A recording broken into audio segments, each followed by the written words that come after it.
Siempre, si uno va a estudiar arquitectura o temas selectos de arquitectura bioclimática o arquitectura pasiva, se va a encontrar con temas siempre de geometría solar en diferentes libros.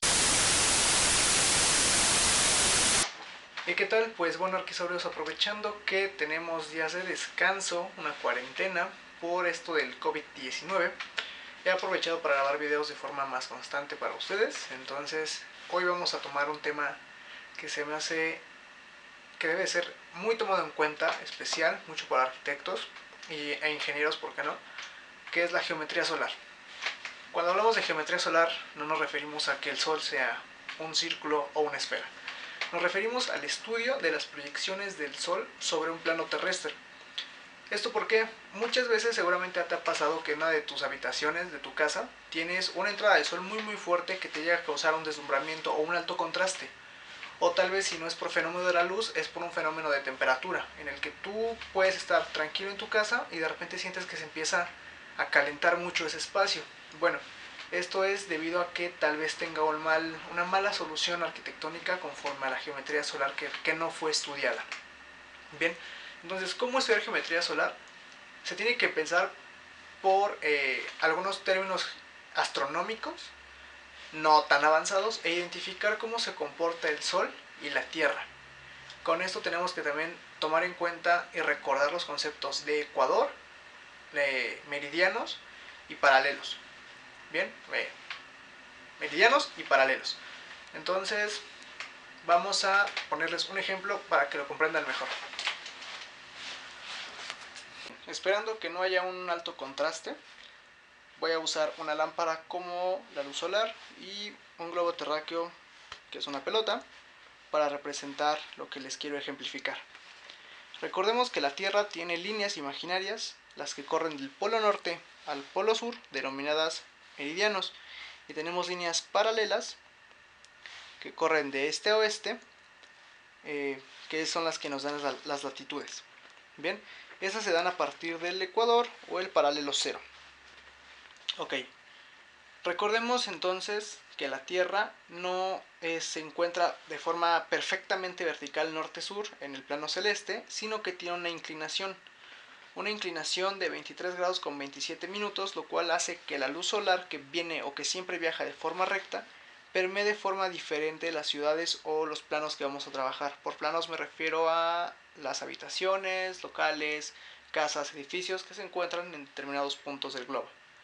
Bien, recordemos que es un sistema de coordenadas. Por ejemplo, a partir del meridiano 0, la Ciudad de México se encuentra a menos 88 y cacho grados hacia el poniente, por eso es que es negativo, y se encuentra en la latitud norte o más 19 grados con 28 minutos más o menos. Bien, siempre es importante conocer la latitud en la cual nos vamos a basar para hacer nuestro análisis de geometría solar para nuestros edificios o nuestras casas. ¿Ok? Esto también es lo que da las estaciones del año. Recordemos que la Tierra siempre pasa o rompe, por decirlo de alguna manera, el plano del ecuador solar, yendo hacia el norte o hacia el sur. De hecho, de ahí que siempre hay diferente forma en la que permea a la Tierra. Por eso a veces en el hemisferio norte tienen 6 meses de oscuridad y 6 meses de iluminación. Igual en el sur en diferentes épocas del año. Recordemos como fechas importantes: diciembre, el 21 de diciembre, el 21 de marzo y el 21 y 22 de junio y de septiembre. ¿Ok? Espero que con este ejemplo les quede más claro de a qué nos referimos con geometría solar visto de puntos astronómicos. Ahora bien, ¿por qué es importante estudiar geometría solar? No es nuevo.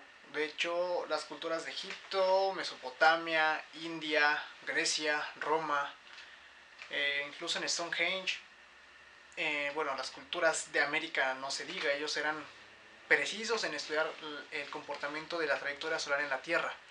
Pero ¿por qué hacerlo ahora?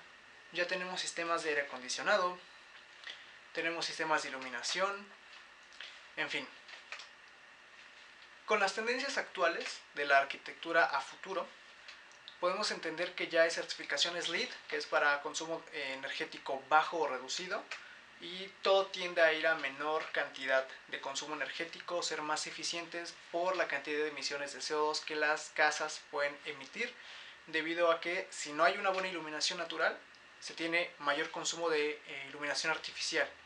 Si no hay una buena orientación hacia ciertas fachadas o un buen control térmico de forma pasiva, se va a tener que gastar en aire acondicionado o en deshumidificadores, que de eso se va a traducir en gasto energético, CO2 y contaminación de la atmósfera de a mayor tiempo, o sea, más acelerado.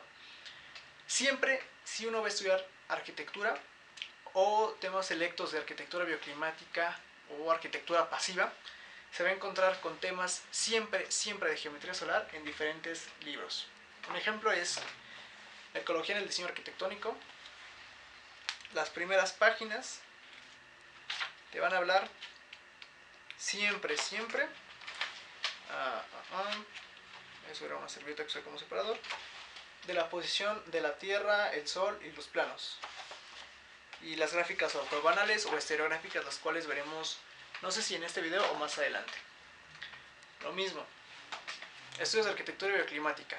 Siempre se va a tener que hacer este tipo de estudios para poder conocer cuál es la forma más adecuada. Porque el sol también nos va a dar temperaturas, el sol nos va a dar climas. No directamente el sol, sino también la posición de la Tierra conforme al clima que se tenga, la altura y la forma en la que permea el sol. Siempre, incluso para hacer consumos energéticos bajos, se va a analizar siempre en primer lugar la posición de la Tierra conforme al sol para crear dispositivos de control solar, que son temas que les enseñaré en otro video. ¿Okay? Siempre se va a ver al sol como punto principal. Aquí lo podemos observar, acá lo podemos volver a observar. Bueno, aquí son gráficas solares de viento, pero en fin, siempre. ¿Por qué? Porque al final de cuentas nos va a dar un resultado que son las viviendas ecológicas, las Passive House o las que tienen certificaciones LEED. Son ejemplos de casas que son de bajo consumo energético, que claramente tienen un buen estudio solar, de ahí que tengan un consumo bajo. Entonces, la geometría solar se vuelve el principio para diseños efectivos y eficientes de bajo consumo energético, e incluso también para transmitir o dar una ambientación a las habitaciones que se quieren iluminar, por ejemplo las iglesias, las recámaras, los estudios, inclusive los lobbies de algunos hoteles, de algunos centros bancarios. Siempre se tiene que hacer un estudio solar, porque el sol va a transmitir energía y la energía se va a transmitir como energía calorífica, lo cual va a hacer que el edificio se caliente. En fin, son temas más específicos de arquitectura bioclimática y arquitectura pasiva, pero quiero que en este primer video entiendan el por qué es importante la geometría solar, y les dejaré ejemplos de edificios que fueron perfectamente analizados con geometría solar. Bien, el primer edificio que les voy a mostrar es el Museo Universitario de Arte Contemporáneo, el MUAC, que se ubica en Ciudad Universitaria en la zona sur. Fue un edificio realizado por Teodoro González de León y se encuentra a una latitud de 19 grados norte. Bien, aquí en colores coloco cómo permea el sol en diciembre, en marzo y septiembre, y en junio. Rojo, amarillo y blanco. Blanco para diciembre, amarillo para marzo y septiembre, y rojo para junio. Aquí podemos ver que la fachada principal del edificio es un muro cortina inclinado aproximadamente unos 45 grados respecto al plano. ¿Esto porque el sol en marzo pega más o menos unos 50-42 grados y el sol en diciembre pega en 40 grados? Esta inclinación tiene la intención de evitar la ganancia calorífica por radiación solar hacia adentro del edificio por esa fachada de cristal que tiene. En junio podemos ver que cae derecho, o sea, totalmente sobre la azotea, pero para esto tiene otros sistemas de difusión de calor. Aquí en este detalle de la fachada y de la entrada principal podemos ver cómo el sol en diciembre golpea en el ángulo que les menciono sin que caliente de forma excesiva el edificio. En el espacio de la entrada principal se tiene una serie de elementos horizontales como pergolado, para evitar una ganancia de calor excesiva en junio, en marzo y en diciembre. Lo que hace es una refracción de la luz por medio de su superficie completamente blanca, para que la entrada quede bien iluminada sin que gane calor que no se necesita. Y esta imagen es el claro ejemplo de cómo permea la luz en diferentes zonas. En blanco tenemos, como mencionamos, diciembre, llega al muro cortina sin calentar excesivamente. El marzo lo libra, pero la azotea es la que siempre va a estar con luz que permea. Se tienen ciertos elementos que permiten el paso de luz, como son domos, que permean ciertas áreas del museo sin que se caliente de forma excesiva. Y donde está la flecha roja tenemos elementos de cubos, que son patios internos, son cubos de luz que permiten la iluminación natural en esos espacios y una leve iluminación natural en los espacios alrededor de ese cubo. Tienen esa altura precisamente para evitar un golpe directo en marzo de luz natural, que llega a calentar de forma innecesaria. El edificio está hecho principalmente en concreto blanco, lo cual es muy fresco, y el techo tiene un impermeabilizante que refleja la luz para evitar que se caliente de sobremanera. El segundo edificio es el Ayuntamiento de Londres, realizado por Norman Foster. Este se ubica a una latitud de 51 grados con 20 minutos norte. Aquí podemos ver, como les mencioné el ejemplo del globo terráqueo y lámpara, cómo permea la luz de forma diferente conforme a la latitud que se tenga. Aquí en azul tenemos diciembre, en amarillo marzo y septiembre, y en rojo junio. El edificio tiene esta manera como de armadillo, si lo queremos ver de esta forma. ¿Por qué? Porque crea un, un volado, que es otro dispositivo de control solar para los pisos inferiores. La planta superior crea un volado para la planta inferior, y así sucesivamente, respetando una inclinación de aproximadamente unos 15 grados, 10-15 grados, para evitar que el sol pegue de forma directa al interior del edificio. Aquí tenemos otro ejemplo. El edificio se inclina hacia el sur, que sería hacia donde pega el sol de forma directa. En junio el edificio llega a pegar de forma directa casi en su totalidad en la superficie de las ventanas, pero el volado que se tiene de los pisos superiores impide esa ganancia excesiva. Y por último tenemos la Facultad de Arquitectura de la Universidad de Porto, en Portugal, que está a 41 grados con 09 minutos. Este es de Álvaro Siza, un arquitecto portugués egresado de esa misma facultad. Y bueno, aquí podemos ver una arquitectura realmente buena en cuanto a estudio solar. En azul tenemos cómo llega en diciembre, en amarillo cómo llega en marzo y septiembre. Me faltó inclinarlo un poquito más hacia arriba. Y en rojo tenemos cómo llega en junio. Aquí podemos ver claramente dos elementos de control solar, que son los volados sobre las ventanas y remetimientos en el volumen, precisamente para evitar o generar un volado interno, por ejemplo, de alguna manera, un nicho. Entonces podemos ver que la luz natural llega, rebota sobre los volados sin que se caliente el edificio de forma excesiva. Esta imagen es muy buena porque representa la sombra. Esto seguramente fue a altas horas de la mañana.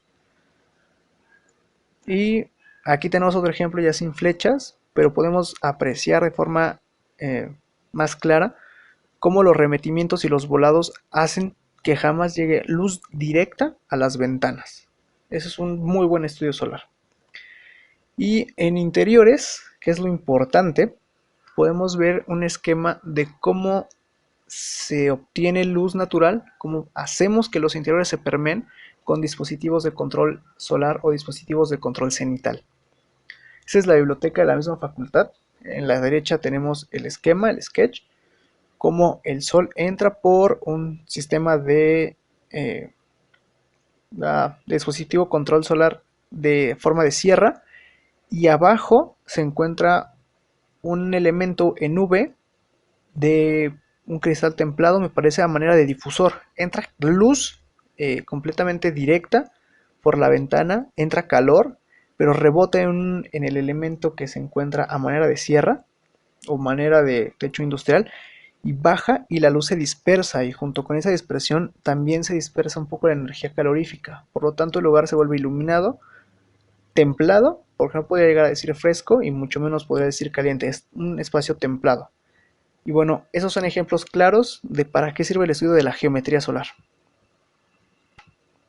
Ya una vez que vimos esos ejemplos de edificios y algunas casas que fueron edificadas pensando en la geometría solar para consumir menos energía, En un siguiente video, que sería la parte 2 de este mismo, te voy a enseñar qué es un dispositivo de control solar, cómo se pueden utilizar, cuáles son los mejores, qué tipos hay, cómo se realiza una gráfica estereográfica y una gráfica ortogonal, y qué es una gráfica nomónica para hacer evaluaciones en maquetas o en modelos tridimensionales cuando no se tiene un heliodón, que también te dejaré imágenes y te explicaré qué es un heliodón.